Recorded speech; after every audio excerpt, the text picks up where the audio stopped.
ആർക്ക് വഴിപ്പെട്ടവൻ? ലോകം മുഴുക്കെ സൃഷ്ടിച്ച് പോറ്റി വളർത്തുന്ന പടച്ചവന് വഴിപ്പെട്ടവൻ. അതാണ് മുസ്ലിം. ആ മുസ്ലിം അല്ലാഹുവിന്റെ ദീനിന്റെ നിയമം. ദീന് എന്നും ശരീഅത്ത് എന്നും മില്ലത്ത് എന്നും പറഞ്ഞാൽ മൂന്നും ഒന്നാണ്. ഇമാം ഇബ്നു ഹജർ അൽ-ഹൈതമി റളിയല്ലാഹു അൻഹു ശാഫിഈ മദ്ഹബിലെ ഏറ്റവും പ്രബലമായ കിതാബ് തുഹ്ഫത്തുൽ മുഹ്താജിന്റെ തുടക്കത്തിൽ അത് പറയുന്നുണ്ട്. മൂന്നും ഒന്നാണ്. പക്ഷേ മൂന്ന് പേരുകൾ മൂന്ന് അഡ്രസ്സിലാണ്. അപ്പൊ ഇവിടെ ഒരാള് കമ്മിറ്റിയുടെ പ്രസിഡന്റാണ്. അദ്ദേഹം പ്രസിഡന്റ് എന്നാണ് ഇവിടെ വിളിക്കുന്നത്. അദ്ദേഹത്തിന്റെ വീട്ടിലെത്തിയാൽ ഭാര്യയെ സംബന്ധിച്ചിടത്തോളം അത് ഭർത്താവാണ്. വീട്ടിലെത്തിയാൽ മക്കളെ സംബന്ധിച്ചിടത്തോളം ബാപ്പയാണ്. ആള് മൂന്നും ഒന്ന് തന്നെയാണ്. ഇതുപോലെ ശരീഅത്ത്, മില്ലത്ത്, ദീൻ എന്ന് പറഞ്ഞാൽ അതിന്റെ എല്ലാം മാസദത്ത് എന്ന് പറഞ്ഞാൽ അതിന്റെ എല്ലാം വിഷയം ഒന്ന് തന്നെയാണ്. ثم جعلناك على شريعة من الأمر فاتبعها. ഓ നബിയെ, അങ്ങേ ഒരു മഹത്തായ ശരീഅത്തിന്റെ മേൽ നമ്മളാക്കിയിട്ടുണ്ട്. ഫത്തബിഅഹാ, അതിനെ പിന്തുടർന്ന് ജീവിച്ചോളണം. അതാണ് അല്ലാഹുവിന്റെ ദീൻ. ആ ദീനിന്റെ അടിത്തറ നമുക്കെല്ലാവർക്കും അറിയാം. ലാ ഇലാഹ ഇല്ലല്ലാഹു മുഹമ്മദുർ റസൂലുള്ളാഹ്. ആ അടിത്തറ എല്ലാ അമ്പിയാക്കൾക്കും ഒന്ന് തന്നെയാണ്. ആർക്കും അതിൽ വ്യത്യാസം ഇല്ല. അതേസമയം ശാഖാപരമായ കാര്യങ്ങളിൽ വ്യത്യാസങ്ങൾ ഉണ്ട്. മുരട്ടിന് വ്യത്യാസം ഇല്ല. അതിന്റെ ശാഖകൾ, കൊമ്പുകൾക്ക് വ്യത്യാസം. അതുകൊണ്ടാണ് ഓരോ നബിമാർക്കും ഓരോ ശരീഅത്തുകൾ ഉണ്ട് എന്ന് പറയുന്നത്. എന്നാൽ എല്ലാ അമ്പിയാക്കളുടെയും ശേഷം നിയോഗിക്കപ്പെട്ട നേതാവാണ് അഷ്റഫുൽ ഖൽഖ് മുഹമ്മദ് റസൂലുള്ളാഹി സ്വല്ലല്ലാഹു അലൈഹി വസല്ലം. ആ റസൂലുള്ളാഹി സ്വല്ലല്ലാഹു അലൈഹി വസല്ലമക്ക് ശേഷം വേറെ പുതിയ നബി വരാൻ ഇല്ല. അതുകൊണ്ട് പഴയ നബിയായ ഈസാ നബി അലൈഹി സ്വലാത്തു വസ്സലാമും ഖിയാമത്ത് നാളിനോടനുബന്ധിച്ച് ഈ ലോകത്ത് ഇറങ്ങിയാൽ ഈ നബി സല്ലല്ലാഹു അലൈഹി വസല്ലമയുടെ ശരീഅത്ത് അനുസരിച്ച് ഇരിക്കുകയല്ലാതെ ഈസാ നബി അലൈഹി സ്വലാത്തു വസ്സലാമിന് പഴയ കാലത്ത് മഹാനവറുകൾക്കുള്ള ശരീഅത്ത് അനുസരിച്ച് ഇരിക്കാനോ പുതിയ ശരീഅത്ത് അനുസരിച്ച് ഇരിക്കാനോ വകുപ്പില്ല. ഈ ഇസ്ലാമിക ശരീഅത്ത്, അതിന്റെ നിയമങ്ങൾ എന്ന് പറയുന്നത് സത്താവായ അല്ലാഹു തന്ന നിയമങ്ങളാണ്.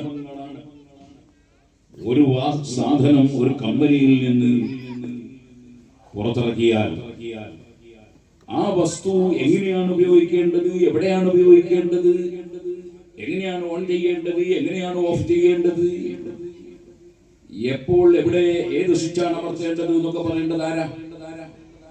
ആ വസ്തു നിർമ്മിച്ച നിർമ്മാതാവല്ലേ. അവർ പറയും പോലെ അത് ഉപയോഗിച്ചാൽ ഒരുപാട് കാലം സുഗമമായി ഉപയോഗിക്കാൻ കഴിയും. കുഴപ്പമൊന്നും ഉണ്ടാവില്ല, പ്രശ്നമൊന്നും ഉണ്ടാവില്ല. അതേ സമയത്ത് അവര് പറഞ്ഞതിന് വിരുദ്ധമായി ഉപയോഗിച്ചാൽ വസ്തു കേടുവരും, ചിലപ്പോൾ ഷോക്കടിക്കും. അങ്ങനെ ഉപയോഗിക്കുന്നവരും ചിലപ്പോൾ അപകടം വരും, തൊട്ടടുത്തുള്ളവർക്കും അപകടം വരും, ഒരുപാട് അപകടങ്ങൾ വരും. ഇതെല്ലാവർക്കും അറിയാവുന്നൊരു കാര്യമാണ്. എന്നാൽ ഈ സാധുവായ എന്റെ കണ്ണ്, എന്റെ കാത്, എന്റെ മൂക്ക്, എന്റെ നാക്ക്, എന്റെ വായ, എന്റെ കൈ, എന്റെ വിരല്, എന്റെ നഖം, എന്റെ തല, എന്റെ ശരീരം, എന്റെ അവയവങ്ങൾ, അതിനെ സംബന്ധിച്ച് എനിക്ക് വല്ല വിവരവുമുണ്ടോ? ഞാനാണോ അത് നിർമ്മിച്ചത്? അല്ലല്ലോ. എനിക്കതിനെ സംബന്ധിച്ച് വല്ല വിവരവും ഉണ്ടോ? എന്റെ തലയിൽ എത്ര രോമമുണ്ട്, എത്ര മുടിയുണ്ട് എന്ന് ചോദിച്ചാൽ എനിക്ക് പറയാൻ പറ്റുമോ? നിങ്ങൾക്ക് ആർക്കും പറയാൻ പറ്റുമോ? നിങ്ങളുടെ തലയിൽ എത്ര മുടിയുണ്ട്, എത്ര കാലമായി തലയിൽ വെച്ച് നടക്കുന്നു? ആർക്കെങ്കിലും പറയാൻ കഴിയുമോ? തലയിലെ മുടി അവിടെ നിൽക്കട്ടെ, എന്റെ മീശേമേൽ എത്ര മുടിയുണ്ട് എന്ന് ചോദിച്ചാൽ പറയാൻ പറ്റുമോ? കുറച്ചല്ലേ ഉള്ളൂ. അതെണ്ണം പറയാൻ കഴിയും? അപ്പൊ നമ്മുടെ ശരീരത്തിലുള്ള രോമങ്ങളുടെ എണ്ണം പോലും നമുക്കറിയില്ല. എപ്പോഴാണ് എന്റെ താടി നരക്കാൻ തുടങ്ങിയതെന്ന് ചോദിച്ചാലും പറയില്ല. ഇനി അഥവാ അത് പറയാൻ വല്ലവരും ആദ്യത്തെ നര കണ്ടപ്പോൾ തന്നെ എഴുതി വെച്ചിട്ടുണ്ടെങ്കിൽ ഇനി ബാക്കിയുള്ള എപ്പോഴാണ് അരക്കാന്ന് പറയില്ല. ഇതിന്റെ കളറൊന്നും നമ്മൾ മാറ്റുന്നതല്ല, നമ്മളെ നിയന്ത്രണത്തിലല്ല. സുബ്ഹാനല്ലാഹ്, മൂക്ക് നമ്മളതാണ്. പക്ഷെ ആ മൂക്കിൽ നിന്ന് ജലദോഷം പിടിച്ചിട്ട് പലപ്പോഴും വെള്ളമൊലിക്കുന്നു, അത് നമ്മളെ നിയന്ത്രണത്തിലല്ല. തല നമ്മളതാണ്, പക്ഷേ പലപ്പോഴും തലവേദനയാകുന്നു, അത് നമ്മൾ തീരുമാനിച്ചിട്ടില്ല. പല്ല് നമ്മളതാണ് നമ്മൾ പറയും, പക്ഷെ പല്ല് വേദനയാകുന്നു, നമ്മൾ തീരുമാനിച്ചിട്ടില്ല. ഊര നമ്മളതാണ് നമ്മൾ പറയും, പക്ഷേ ഊര വേദന വരുന്നു, നമ്മൾ തീരുമാനിച്ചിട്ടില്ല. കാലിന്റെ മുട്ടി നമ്മളതാണ്, പക്ഷേ പലർക്കും വേദനിച്ചിട്ട് നിന്ന് നിസ്കരിക്കാൻ തന്നെ കഴിയില്ല. അപ്പോൾ ഇതൊന്നും നമ്മുടെ അധികാരത്തിൽ അല്ല. ഇതാരുടെ അധികാരത്തിലാണ്? ഇതിനെ എല്ലാം സൃഷ്ടിച്ച് പോറ്റി വളർത്തി തരുന്ന റബ്ബിന്റെ അധികാരത്തിലാണ്. ആ റബ്ബാണ് എല്ലാ വിഷയങ്ങളിലും നിയമം പറഞ്ഞു തരേണ്ടത്. എങ്ങനെ ഉപയോഗിക്കണം, എവിടെ ഉപയോഗിക്കണം, എല്ലാം അവനാണ് പറഞ്ഞു തരേണ്ടത്. അതുകൊണ്ട് തന്നെ ഒരു പുരുഷൻ കയ്യിന്റെ ഉള്ളിൽ ഒരു 5 കിലോ സ്വർണം ഇങ്ങനെ പിടിച്ചു, തെറ്റൊന്നുമില്ല, അത് സ്വർണ്ണ ആഭരണമല്ല, സ്വർണ്ണ ആഭരണം ഉപയോഗിച്ചതുമല്ല. ഇനി ആഭരണമാണെങ്കിലും കുഴപ്പമില്ല, അയാൾ പിടിച്ചതാണ്. പിന്നെ സ്വർണ്ണ കടയിൽ വെക്കുന്ന പുരുഷന്മാർക്കൊക്കെ സ്വർണ്ണം ബുക്കിംഗ് കൊള്ളുകയൊക്കെ വേണ്ടേ, അതിന് കുഴപ്പമില്ല. അതേസമയം സ്വർണത്തിന്റെ ആഭരണം ധരിക്കാൻ പാടില്ല, ചെറിയ മുതലാണെങ്കിലും പാടില്ല. ഇതേപോലെ വെള്ളിയുടെ ആഭരണം ധരിക്കാൻ പാടില്ല. ഞാൻ നേരത്തെ പറഞ്ഞല്ലോ, ഒറ്റ ഒരു മോതിരം മാത്രം. ഇത് ലോകസിദ്ധമായ അല്ലാഹുവിന്റെ നിയമമാണ്. ആ നിയമം അനുസരിച്ച് നമ്മൾ സ്ത്രീകൾക്ക് ധാരാളം ആഭരണങ്ങൾ വാങ്ങിക്കൊടുക്കുന്നു. അത് അവർക്ക് വലിയ സന്തോഷമാണ്, അത് കൊടുക്കുകയും വേണം. അങ്ങനെ സ്ത്രീകൾക്ക് ആഭരണത്തോട് വലിയ താല്പര്യവുമാണ്. പുരുഷന്മാർക്ക് അതിൽ യാതൊരു പ്രവേശനവും ഇല്ല, അത് ഉപയോഗിക്കാൻ വകുപ്പില്ല. അത് സ്ത്രീകൾക്കുള്ളതാണ്. ഇതുപോലെ സ്ത്രീകൾക്ക് അല്ലാഹു സുബ്ഹാനഹു വ തആല പുരുഷന്മാർക്കില്ലാത്ത പല ആനുകൂല്യങ്ങളും കൊടുത്തിട്ടുണ്ട്. ആ ആനുകൂല്യങ്ങൾ കണ്ടിട്ട് നമ്മൾ ആരും ആഗ്രഹിക്കാൻ പാടില്ല. ലാ തതമന്നു മാ ഫളലല്ലാഹു ബിഹി ബഅദകും അലാ ബഅദ് ലിരിജാലി നസീബുൻ മിമ്മ ഇക്തസബൂ വലിനിസാഇ നസീബുൻ മിമ്മ ഇക്തസബനാ. അല്ലാഹുവിന്റെ ഖുർആൻ പറയാണ്, പുരുഷന്മാർക്ക് അവർ പ്രവർത്തിക്കുന്നതുണ്ട്, സ്ത്രീകൾക്ക് അവർ പ്രവർത്തിക്കുന്നതുണ്ട്. പരസ്പരം കണ്ട് ആഗ്രഹിക്കാൻ പാടില്ല. സുബ്ഹാനല്ലാഹ്, എന്റെ ഭാര്യ 7 പ്രസവിച്ചു, 7 കുട്ടികളെ പോറ്റി വളർത്തി. ആ ഭാര്യക്ക് അല്ലാഹു സുബ്ഹാനഹു വ തആല കൊടുക്കുന്ന പ്രതിഫലം എത്രയാണ്? അല്ലാഹു തആല കൊടുക്കുന്ന അവന്റെ അടുക്കൽ കിട്ടുന്ന കൂലി എത്രയാണ്? പക്ഷേ ഒരൊറ്റ കുട്ടിയെ പ്രസവിക്കാൻ എന്നെ കൊണ്ട് കഴിയൂല. എനിക്കതിന് അല്ലാഹു തആല കഴിവ് തന്നിട്ടില്ല. ഒരു കുട്ടിയെയും എന്റെ ഭാര്യ പോറ്റിയതുപോലെ പോറ്റാൻ എന്നെ കൊണ്ട് കഴിയൂല. അത് അല്ലാഹു തആല ഭാഗ്യം കൊടുത്തത് ഉമ്മമാർക്കാണ്, സ്ത്രീകൾക്കാണ്. പുരുഷന്മാർക്ക് ആ വകയിൽ ഒരു പ്രതിഫലവും കിട്ടുന്നില്ല. സുഹൃത്തുക്കളെ, കാരണം അല്ലാഹു പറഞ്ഞു, ലാ തതമന്നു മാ ഫളലല്ലാഹു ബിഹി ബഅദകും അലാ ബഅദ് ലിരിജാലി നസീബുൻ മിമ്മ ഇക്തസബൂ വലിനിസാഇ നസീബുൻ മിമ്മ ഇക്തസബനാ. സ്ത്രീകൾക്ക് അവർ പ്രവർത്തിച്ച വകയിൽ അല്ലാഹു തആല കൊടുക്കുന്നുണ്ട്, അതേപോലെ പുരുഷന്മാർക്ക് അവർ പ്രവർത്തിച്ച വകയിലും കൊടുക്കുന്നുണ്ട്. അൽഹംദുലില്ലാഹ്, ഇവിടെ പള്ളി നടക്കുന്നു, മദ്രസ നടക്കുന്നു, അതിനൊരു കമ്മിറ്റി ഉണ്ട്. ഇവിടെ അഹ്ലുസ് സുന്നത്തി വൽ ജമാഅത്തിന്റെ പള്ളിയും മദ്രസയും ദർസൊക്കെ ആയതുകൊണ്ട് അതിന്റെ കമ്മിറ്റിയിൽ പെണ്ണുങ്ങളില്ല, പുരുഷന്മാര് മാത്രമുള്ള കമ്മിറ്റിയാണ്. കാരണം സ്ത്രീകൾ അത്തരം വിഷയങ്ങൾ കൈകാര്യം ചെയ്യുന്നത് അന്യപുരുഷന്മാരുമായി ഇടകലരാനും അന്യപുരുഷന്മാരുമായി ബന്ധപ്പെടാനും ഒക്കെ കാരണമാകുന്നതിനാൽ സ്ത്രീകൾ അത്തരം കമ്മിറ്റിയിലൊന്നും ഉണ്ടാകാറില്ല, നമ്മൾ ആരെയും പങ്കെടുപ്പിക്കാറില്ല. അതിന്റെ പേരിൽ സ്ത്രീകൾക്ക് ഒരു വിഷമവും വേണ്ട, കാരണം അത് പുരുഷന്മാർക്കുള്ളതാണ്. ഇതുപോലെ ഇവിടെ വയത് തുടങ്ങിയിട്ട് കുറെ ദിവസമായി തോന്നുന്നു, ഇനിയും വയതുണ്ട്, ഒരൊറ്റ പെണ്ണും വയത് പറയുന്നില്ല.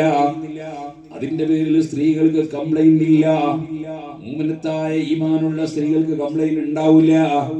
കാരണം പുരുഷന്മാർക്കാണ് പൊതുവിൽ ഇത്തരം കാര്യങ്ങൾ നിർവഹിക്കാൻ വേണ്ടി പടച്ചവന്റെ കൽപ്പന. അതുകൊണ്ടാണ് ലോകത്ത് സുഹൃത്തുക്കളെ 1400ഓളം കൊല്ലം കഴിഞ്ഞില്ലേ പരിശുദ്ധ ദീനുൽ ഇസ്ലാം ഹബീബ് നബി സല്ലല്ലാഹു അലൈഹി വസല്ലം തങ്ങൾ പഠിപ്പിച്ചിട്ട് ഇന്നേ വരെ ലോകത്തൊരു പള്ളിയിലും സ്ത്രീകൾ ഖുതുബ ഓതിയില്ല, ഒരു പള്ളിയിലും സ്ത്രീകൾ ഇമാമത്ത് നിന്നില്ല. ഇസ്ലാമിക ശരീഅത്തിനെ നശിപ്പിക്കാൻ വേണ്ടി ഇറങ്ങിയ പുത്തൻവാദികളെ കുറിച്ചല്ല ഞാൻ പറയുന്നത്, ശരിയായ മുസ്ലിമുകളെ കുറിച്ചാണ് ഞാൻ പറയുന്നത്. ഒരു സ്ഥലത്തും ഒരു പള്ളിയിലും ഒരു ഖുതുബയും സ്ത്രീകൾ നിർവഹിച്ചില്ല. അതേപോലെ ഒരു സ്ത്രീയും ജമാഅത്തിന് ഇമാമത്ത് നിന്നില്ല, പുരുഷന്മാർക്ക് ഇമാമത്ത് നിന്നില്ല. നിങ്ങൾ കണ്ടില്ലേ ബീവി ആയിഷ റളിയല്ലാഹു അൻഹാ, അവിടുത്തെ റൂം, മഹദിയുടെ റൂം, പള്ളിയുടെ ഒരു ചുമരും ആ റൂമും അതേ ഒറ്റ ചുമരാണ്. അതിന്റെ ഉള്ളിലാണ് ഉള്ളതെങ്കിലും ഒരൊറ്റ ജുമഅക്കോ ജമാഅത്തിനോ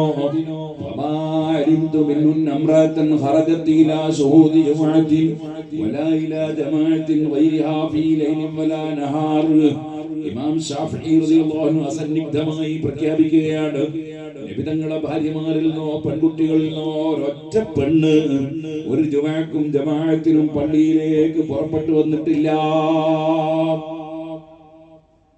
എന്തുകൊണ്ട്? അറിയാം, ഇസ്ലാമിക ശരീഅത്തിന്റെ നിയമം അനുസരിച്ച് ഞാൻ എന്റെ വീട്ടിന്റെ ഉള്ളിൽ വെച്ചാണ് നിസ്കരിക്കേണ്ടത് എന്ന് അറിയാം. അത് ഹബീബ് നബി തങ്ങൾ അങ്ങനെയാണ് പഠിപ്പിച്ചത്. അതുകൊണ്ട് തന്നെ തറാവീഹ് നിസ്കാരം നിർവഹിക്കുമ്പോൾ മഹാന്മാരായ സ്വഹാബികൾ പള്ളിയിൽ വെച്ച് അതാ ഉബയ്യ് ഇബ്നു കഅബ് റളിയല്ലാഹു അൻഹു ഇമാമത്ത് നിൽക്കുന്നു, തമീമുദ്ദാരി റളിയല്ലാഹു അൻഹു ഇമാമത്ത് നിൽക്കുന്നു. രണ്ടും സ്വഹാബികളാണ്. അവരോട് ഇമാമത്ത് നിൽക്കാൻ ഉമർ ഇബ്നുൽ ഖത്താബ് റളിയല്ലാഹു അൻഹു നിർദ്ദേശിച്ചതാണ്. ആ ജമാഅത്തിന്റെ ലാസ്റ്റിലെ വരിയിൽ ചെന്നിട്ട് ഉമർ റളിയല്ലാഹു അൻഹു പിന്തുടരുന്നു. കാരണം ഉമർ റളിയല്ലാഹു അൻഹു രാഷ്ട്രത്തിന്റെ ഭരണമുണ്ട്, ആ ഭരണവുമായി ബന്ധപ്പെട്ട പലതിലും ഏർപ്പെടേണ്ടതുണ്ട്. അതിനാൽ മഹാനവർ ലാസ്റ്റിലെ സഫിൽ വന്ന് പിന്തുടർന്ന് നിസ്കരിക്കുന്നു. അവിടെ 20 റകഅത്ത് തറാവീഹ് ആ സഹാബത്ത് മുഴുവനും നിസ്കരിക്കുന്നു. അങ്ങനെ നിസ്കരിക്കുമ്പോൾ 20 റകഅത്താണ് തറാവീഹ് എന്ന് നന്നായി അറിയാവുന്ന മഹദിയാണ് ബീവി ആയിഷ. ആയിഷ ബീവി റളിയല്ലാഹു അൻഹ തൊട്ടടുത്ത റൂമിൽ നിന്ന് തറാവീഹ് നിസ്കരിക്കുന്നുണ്ട്. പക്ഷേ അത് ദക്വാൻ റളിയല്ലാഹു അൻഹു എന്ന് പറയുന്ന ആയിഷ ബീവിയുടെ അടിമയെ ഇമാമത്ത് നിർത്തിക്കൊണ്ടാണ്. ഈ പള്ളിയിലെ ജമാഅത്തിൽ പിന്തുടരുകയല്ല. അവിടെയും 20 റകഅത്ത്, ഇവിടെയും 20 റകഅത്ത്. ബഹുമാനപ്പെട്ട ആയിഷ ബീവി റളിയല്ലാഹു അൻഹ അങ്ങനെയാണ് പഠിപ്പിക്കുന്നത്. എന്നാൽ വിവരമില്ലാത്ത ചിലര് ആയിഷ ബീവി റളിയല്ലാഹു അൻഹയുടെ ഒരു ഹദീസ് ഉദ്ധരിച്ചുകൊണ്ട് തറാവീഹ് 8 ആണെന്നും 11 ആണെന്നൊക്കെ പറയാറുണ്ട്. ആയിഷ ബീവി പറഞ്ഞ 11 അത് വിത്റാണെന്ന് ആയിഷ ബീവി റളിയല്ലാഹു അൻഹ തന്നെ ചോദിച്ചപ്പോൾ പറഞ്ഞിട്ടുണ്ട്, അംബീനി അൻ വിത്രി റസൂലുള്ളാഹി, അല്ലാഹുവിന്റെ റസൂലിന്റെ വിത്ർ എത്രയാണെന്ന് പറഞ്ഞു തരണം ഉമ്മ എന്ന് ചോദിച്ചപ്പോൾ 11 റകഅത്ത് എണ്ണി കണക്കാക്കി കൊടുത്തിട്ട് പറഞ്ഞു, എന്റെ കുഞ്ഞുമോനെ, നബി തങ്ങളെ വിത്ർ 11 കേട്ടോ. വിത്റിൽ ഏറ്റവും ഉയർന്ന എണ്ണം 11 ആണല്ലോ. അതാണ് ആയിഷ ബീവി റളിയല്ലാഹു അൻഹ പറഞ്ഞത്, മാകാന യസീദു ഫീ റമളാന വലാ ഫീ ഗൈരിഹി ഇലാ 11 റകഅ. റമളാനിലും റമളാൻ അല്ലാത്തപ്പോഴും വിത്റിന്റെ എണ്ണം 11നേക്കാൾ ഏറ്റാറില്ല. ഓ സഹോദരന്മാരെ, അത് വിത്റാണ്. പക്ഷേ ആ ഹദീസ് ഉദ്ധരിച്ചുകൊണ്ട് മുസ്ലിമീങ്ങളുടെ നിസ്കാരത്തിന്റെ എണ്ണം ചുരുക്കാൻ വേണ്ടി, ശരീഅത്ത് ഭേദഗതി ചെയ്യാൻ വേണ്ടി പ്രവർത്തിക്കുന്ന പുത്തൻവാദികളുണ്ട്. അല്ലാഹു അവരെ ശർറിൽ നിന്ന് ഈ ഉമ്മത്തിനെ കാക്കട്ടെ. ഞാൻ പറഞ്ഞു വരുന്നത്, അങ്ങനെ ആയിഷ ബീവി റളിയല്ലാഹു അൻഹ അടക്കമുള്ള നബിതങ്ങളുടെ ഭാര്യമാരും പെൺകുട്ടികളും ആരും അതാ പള്ളിയിലേക്ക് ജമാഅത്തിന് പോയില്ല. അവർക്ക് വീട്ടിൽ വെച്ച് നിസ്കരിച്ചാൽ അതാണ് ഖൈറെന്ന് മുഹമ്മദുർ റസൂലുള്ളാഹി വബുയൂതുഹുന്ന ഖൈറുൽ ലഹുന്ന. അതുകൊണ്ട് റസൂലുള്ളാഹി സ്വല്ലല്ലാഹു അലൈഹി വസല്ലമ തങ്ങളെ അംഗീകരിക്കുന്ന ഒരു പെണ്ണും ജുമഅക്കോ ജമാഅത്തിനോ വീട്ടിൽ നിന്ന് ഇറങ്ങി ഒരു സ്ഥലത്തും പോകാറില്ല. കാരണം അല്ലാഹ് പറഞ്ഞതല്ലേ, അതേ നബി സല്ലല്ലാഹു അലൈഹി വസല്ലം തങ്ങളോട് ثم جعلناك على شريعة من الأمر فاتبعها തങ്ങൾക്ക് തന്ന നിയമം ഫോളോ ചെയ്യണം നബിയേ. നബി തങ്ങൾ പള്ളിയിൽ വന്ന് ഇമാമും ജമാഅത്തുമായുള്ള നിസ്കാരത്തിന് നേതൃത്വം നൽകണം.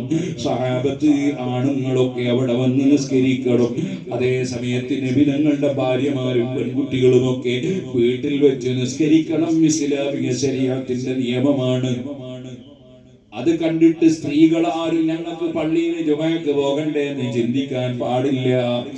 ഞാൻ നേരത്തെ പറഞ്ഞില്ലേ, പ്രസവിച്ചിട്ട് ചെറിയ മക്കൾക്ക് പാലൂട്ടിയിട്ട് ആ പ്രതിഫലം എനിക്ക് കിട്ടണ്ടേ എന്ന് ഞാൻ ചിന്തിക്കാൻ പാടില്ലാത്തതുപോലെ എന്റെ ഭാര്യ പള്ളിയിലേക്ക് വന്നിട്ട് അതെനിക്ക് ഗുണമാണെന്ന് ചിന്തിക്കാൻ പാടില്ല.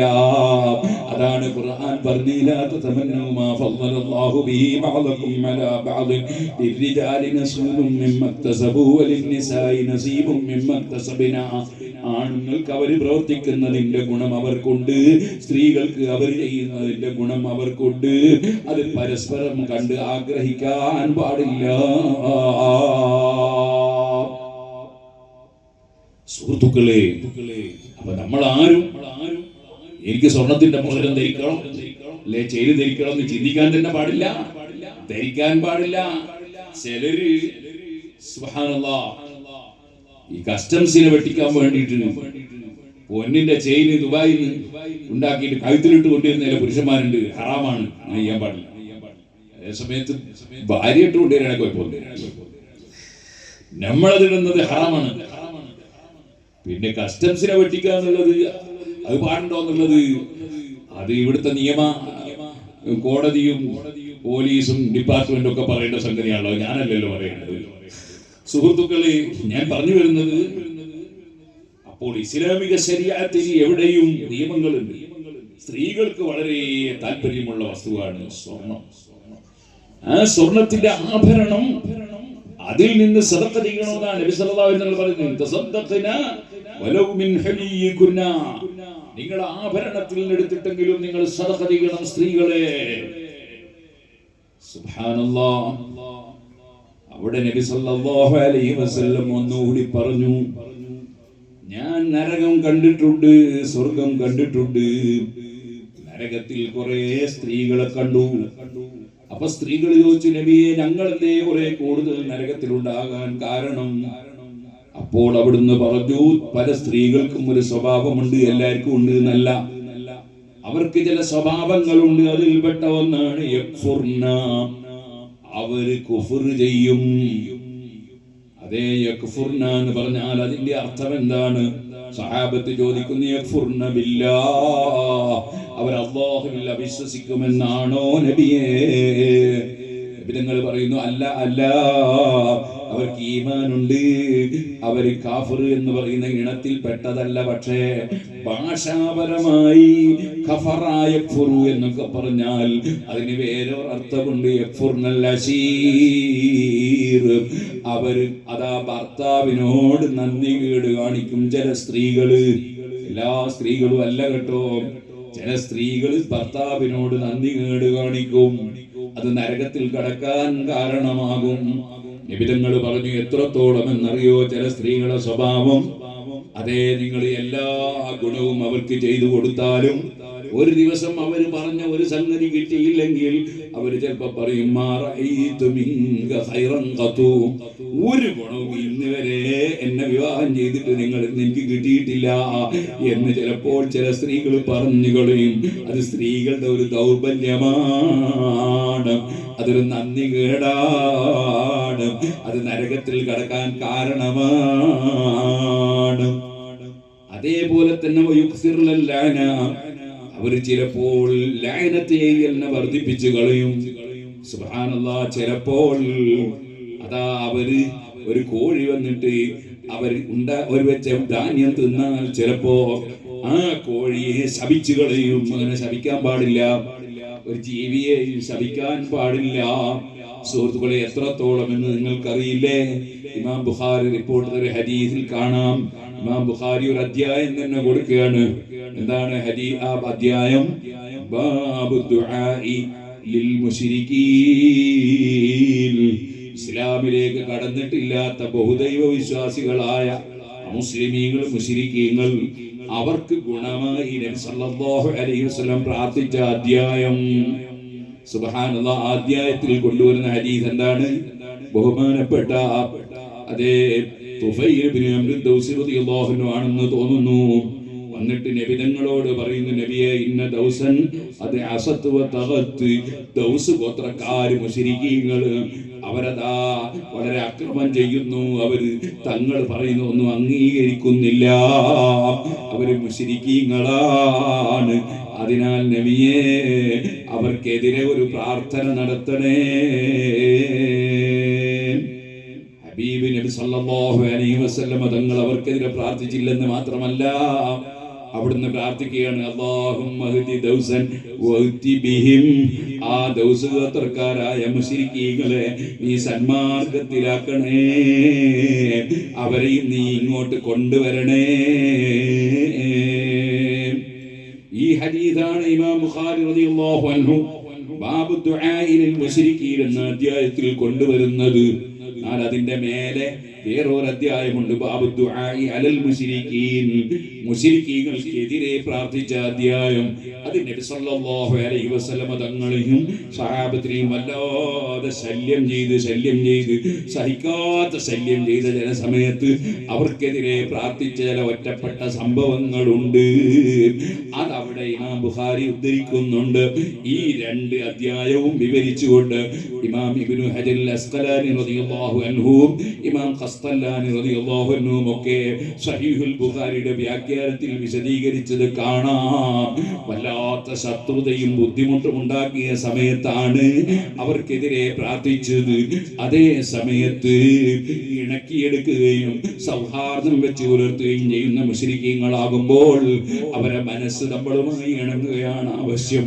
അതിനാൽ അത്തരം സാഹചര്യത്തിൽ അവർക്കെതിരെ പ്രാർത്ഥിക്കാൻ പാടില്ല എന്നതാണ് അവിടെ പഠിപ്പിക്കുന്നത്.